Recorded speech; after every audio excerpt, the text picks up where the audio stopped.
Halo Ngominers, apa kabar? Kembali kita berjumpa di Ngomin ini. Ada beberapa update dan juga preview pertandingan besok dini hari Inter lawan Sparta Praha. Sparta Prague, kayak kalau nggak salah bacaannya gitu.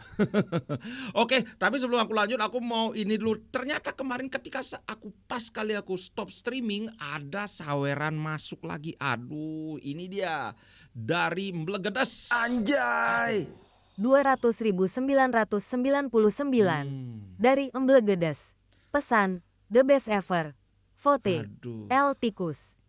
Thank you banget Om Blegedes. Ini sudah aku sampai langsung bikin short. Aku bayar wheelnya, aku bayar angkat barbelnya. Thank you banget. Benar-benar saweran ini bikin aku semangat kalau live.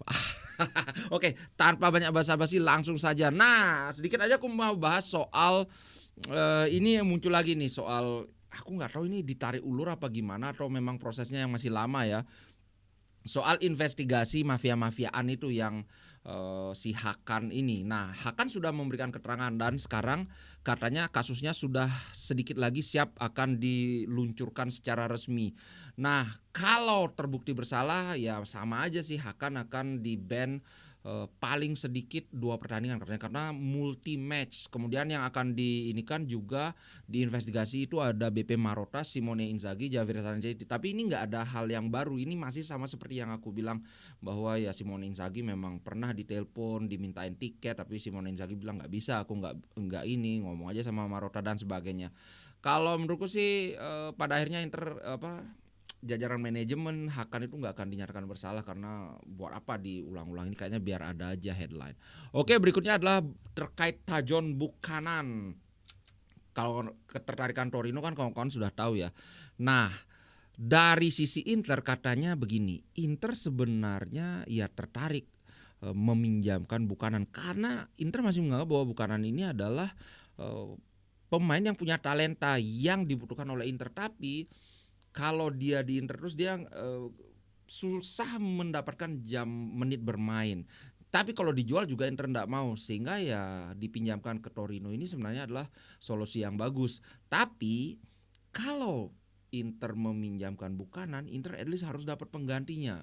Karena saat ini pengganti di sektor wingback itu nggak banyak, ada Augusto, tapi Augusto juga ngerangkap jadi backup di posisi center back. Darmian sama juga, dia penggantinya Dumfries tapi juga merangkap sebagai backup di center back juga, di center back kanan, di center back kiri, sehingga kalau Buchanan hilang berkurang kan.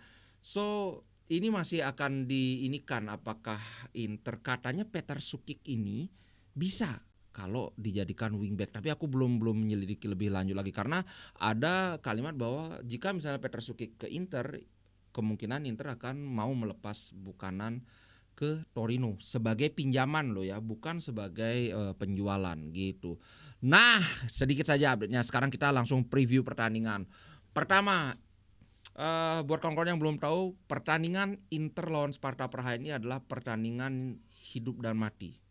Ini tidak seperti pertandingan berikutnya di mana kesannya Inzaghi kayak menomorsatukan UCL, menomorsatukan Liga, karena waktu itu kalau UCL kalah masih ada harapan, sedangkan kalau di Liga kalau kalah itu udah ditinggal sama Napoli. Nah, sekarang ini sudah beda keadaannya. Aku sempat baca, kalau dulu aku sempat bilang bahwa poin yang aman itu adalah 16. Nah, di sini dikatakan bahwa di artikel ini bahwa Inter butuh 4 poin untuk memastikan lolos ke 16 besar tanpa playoff. Saat ini Inter ada di posisi 7 dengan 13 poin. Nah, masalahnya banyak sekali tim lain yang posisinya sama. Poinnya sama, 13, 1, 2, 3, 4, 5, 6. Jadi ada 6 tim lain selain Inter yang poinnya sama, 13. Leverkusen, Aston Villa, Brest, Monaco, Los Lille juga. So dikabarkan bahwa dari 2 pertandingan sisa ini Inter perlu 4 poin, artinya 17 poin kan, 13 sama 4 kan 17. Berarti 17 poin adalah poin aman yang pasti lolos, pasti di atas 8 besar. Nah, ini aku terus terang gimana kalkulasinya aku nggak tahu, yang jelas mungkin sudah dikalkulasikan kalau si ini dapat poin segini maka si itu itulah pokoknya. Sehingga kalau Inter menang maka nanti pertandingan terakhir itu kan lawan Monaco kan ya. kita itu hanya perlu hasil seri saja kita sudah pasti lolos. Kalau kalah masih ada kemungkinan lolos tapi belum pasti karena kita harus melihat pesaing-pesaing yang 13 poin ini semua gimana hasilnya kan.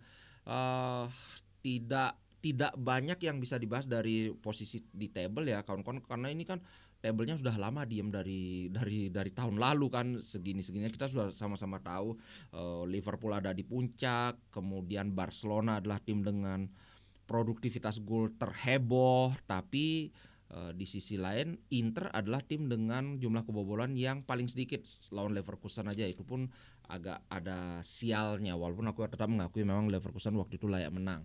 Oke, nah Inter lawan Sparta Praha. Sebenarnya tidak banyak pertemuan Inter sama Sparta Praha. Ketika aku cek di bola.net, ini hanya dua pertandingan terakhir yaitu di Liga Eropa tahun 2016.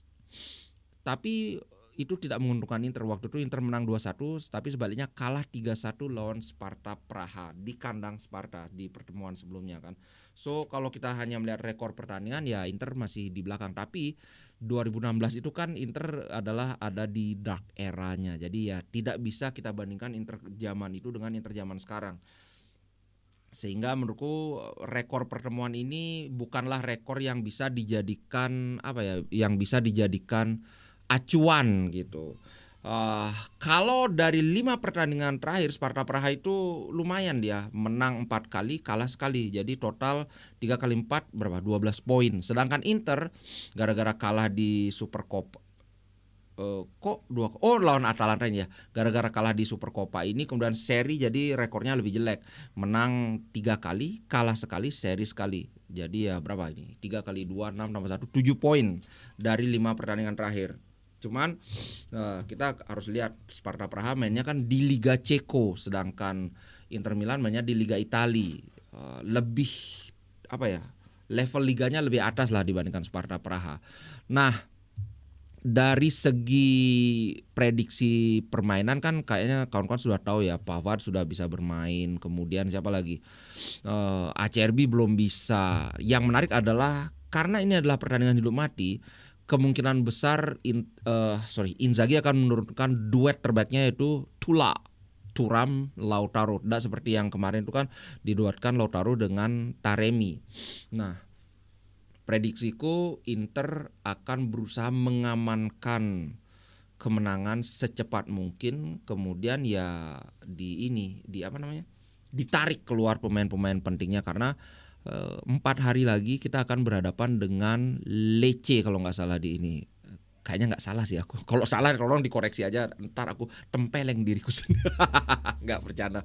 Oke, kalau aku sih prediksi Inter menang. Mungkin 2-0, mungkin 3-0. Prediksiku Inter akan bermain dengan lebih berani. Kalau sebelum-sebelumnya Inter cenderung bermain lebih pragmatis di Liga Champions, itu lawan Arsenal, lawan City, lawan apalagi Leverkusen. Tapi ini kalau kita lihat dari level kekuatan tim, Sparta Praha itu kan ada di bawahnya Inter. Nggak make sense kalau kita ngelawan tim yang ada di bawah kita tapi kita mainnya pragmatis, kita mainnya bertahan, kan aneh. Itu kayak Real Madrid lawan Venezia tapi Real Madridnya yang main bertahan, kan yang nggak make sense aja gitu. Kita lihat aja nanti. Dengan menurutku salah satu titik balik dari Inter adalah kembalinya Lautaro Martinez ke performa terbaiknya. Pergerakan dia, sentuhan dia, menurutku ini akan jadi faktor kunci. Aku tidak terlalu khawatir dengan Hakan yang sudah pasti nggak bisa main nanti karena dikabarkan Zielinski akan mengisi posisi Regista dengan di depannya itu ada Mkhitaryan dan Barella. Tapi kemudian ada kabar bahwa ada kemungkinan Inzaghi akan mengistirahatkan Barella karena Barella kemarin katanya agak lelah gitu, tapi nggak tahu cuma lelah karena main terus-terusan aja apa memang kelelahan yang sampai mempengaruhi fisik.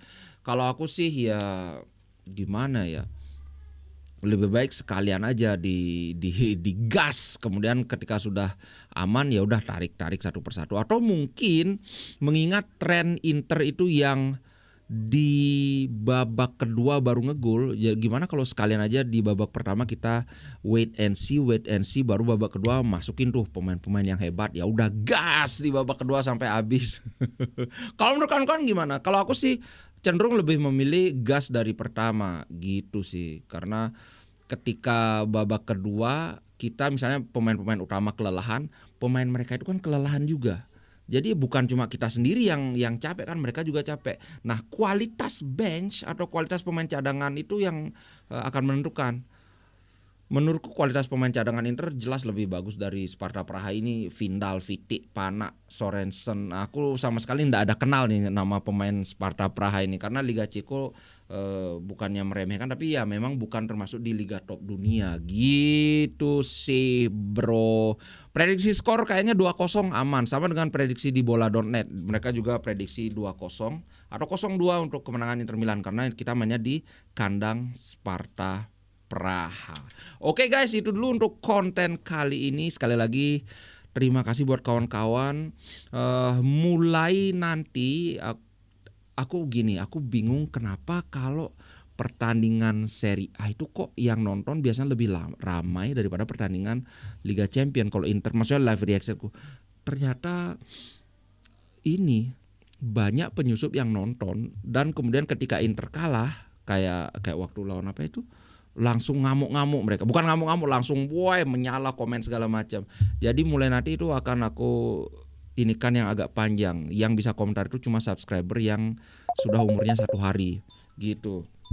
So itu dulu untuk konten kali ini guys. Sampai jumpa besok dini hari, kita live reaction, kita nonton bareng. Semoga hasilnya positif sehingga kita bisa menyambut hari dengan senyum.